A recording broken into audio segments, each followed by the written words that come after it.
Assalamualaikum warahmatullahi wabarakatuh. Berjumpa lagi dalam video pembelajaran IPA hari ini. Untuk pelajaran IPA kali ini kita akan membahas tentang sistem peredaran darah manusia.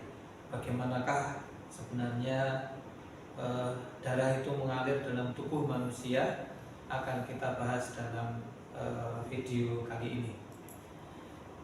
Dalam tubuh manusia, organ utama adalah jantung. Dalam sistem peredaran darah, organ utama itu adalah jantung yang terdiri dari bagian sebelah kanan dan bagian sebelah kiri. Jantung ini akan memompa darah ke seluruh tubuh sampai dengan pembuluh darah yang paling kecil yang disebut dengan pembuluh darah kapiler.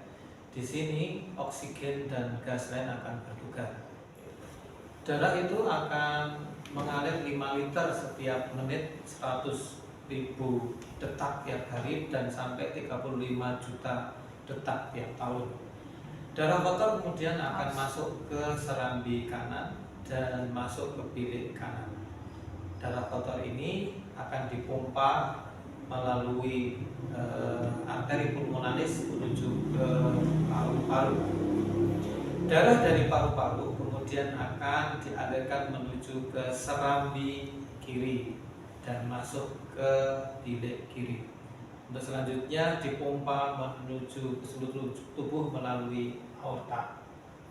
Nah, di sini ada beberapa katup yang berperan. Yang pertama adalah katup tricus pedalis, kemudian ada vicus pedalis, kemudian ada katup paru-paru dan aorta katup.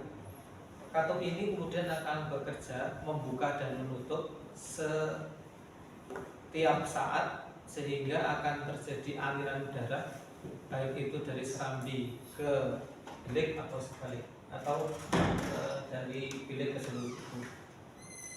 Katup ini dia akan bekerja memisahkan darah antara darah yang masuk dan yang keluar dari jantung. Nah, darah yang masuk dan keluar dari jantung itu akan menyebabkan tekanan darah yang disebut dengan sistol dan diastol.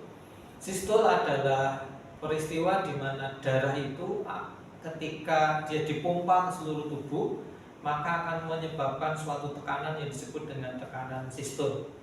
Dan sebaliknya, ketika darah itu kembali dari seluruh tubuh atau dari paru-paru, akan menghasilkan tekanan darah yang disebut dengan tekanan diastol.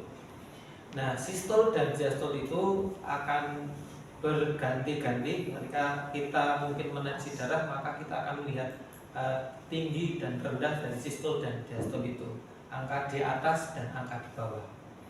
Nah, tekanan darah sistol dan diastol itu diakibatkan karena kerja dari otot jantung. Kita lihat dari ilustrasi bahwa otot-otot jantung itu dia akan bekerja, berkontraksi dan berelaksasi secara bergantian. Akan kita lihat ketika ada bagian yang berkontraksi, maka akan ada bagian yang berelaksasi. Di atas ini adalah bagian atas dan ada di bagian bawah.